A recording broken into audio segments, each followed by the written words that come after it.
1000 টাকা পর্যন্ত রিচার্জ করতে পারবেন। রিচার্জ করার জন্য আপনি টাকাটা প্রেস করবেন। আমার কার্ডে এখন কত টাকা আছে রাসেল একটু দেখাও। নিসেন সানজু নানায়েন 2037 টাকা। 2037 টাকা আছে। আপনি এখান থেকে চাইলে ল্যাঙ্গুয়েজ পরিবর্তন করতে পারবেন, ইংলিশ করতে পারবেন। এখানে দেখুন দেওয়া আছে যে আর টিকিট কাটতে পারবেন। তারপরে বিভিন্ন ট্রেনের টিপ দেওয়া আছে, এক্সপ্রেস শিনকানসেনে চলতে পারবেন, আলপিকে গ্রুপ, কামিকোচি টিকিট। আপনি যেখানে যেখানে যেতে চান এখানে টিকিট দেওয়া আছে, আপনি বিভিন্ন ভাষা করতে পারবেন। আর আপনি যদি টাকা রিচার্জ করতে না চান তাহলে ক্যান্সেল বাটনটা চাপ দিবেন। ক্যান্সেল বাটনটা চাপ দিলে আপনার টাকা এই যে কার্ড বেরিয়ে আসলো, এভাবে রিচার্জ করতে পারবেন। চলো আমরা ট্রেনের দিকে যাই নাকি আছেন? হ্যাঁ, আমাদের দেখায় দাও যে এই কার্ডটা দিয়ে মূলত কি করে আমাদের ট্রেন লাইন পার হতে হবে, কি পাস আমি আগে টিকিট কিনে। হ্যাঁ, আচ্ছা আচ্ছা, তাহলে দর্শক আমরা এখন টিকিট কাটবো। আপনারা যাদের কাছে কার্ড নেই, এই পাসমো কার্ড বা সুইকা কার্ড নেই, তাদেরকে আমরা দেখাচ্ছি তারা কার্ড ছাড়াও জাপানে চলাচল করতে পারবে।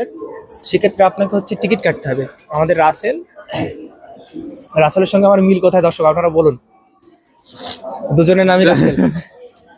যে রাসেল কত টাকা রিচার্জ করতেছে একটু বলো দর্শকদের। আমি এখন আমার হচ্ছে মাতসুমোতো থেকে হিরোকা পর্যন্ত 200 টাকা টিকিট কাটলে হবে। তো আমি প্রথমে যেহেতু আমার খুচরা টাকা, যদি নোট টাকা হয় তাহলে টাকাগুলো একটু দেখাই দাও। আর যদি খুচরা, এখানে দর্শক এটা হচ্ছে 100 টাকার কয়েন এবং এই দুটো হচ্ছে 50 টাকার কয়েন। 50 টাকার কয়েনের ছিদ্র আছে, 50 টাকা এবং 5 টাকা। রাসেল এখন 200 টাকার একটা টিকিট নিবে। প্রথমে মেনুটা ইংলিশ করে দেখাও দর্শকদের। তো আমি প্রথমে হচ্ছে কি যেখান দিয়ে দিব,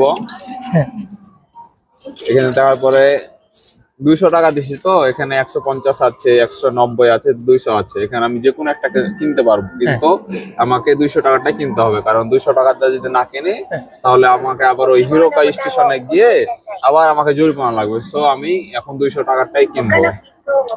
এখানে চাপলে এখান দিয়ে টিকিট বের হয়ে আসবে। টিকিট একটু কাছ থেকে দেখা দাও দর্শকদের। এই যে দেখুন দর্শক, এই যে এখানে মাতসুমোতো লেখা আছে এবং এখানে টিকিটে 200 টাকা লেখা আছে এবং টিকিটের তারিখও দেওয়া আছে। এই তারিখে চড়তে হবে টিকিটে। দর্শক এটা হচ্ছে কার্ড অথবা টিকিট, যেখানে আপনি একটা নিতে পারবেন।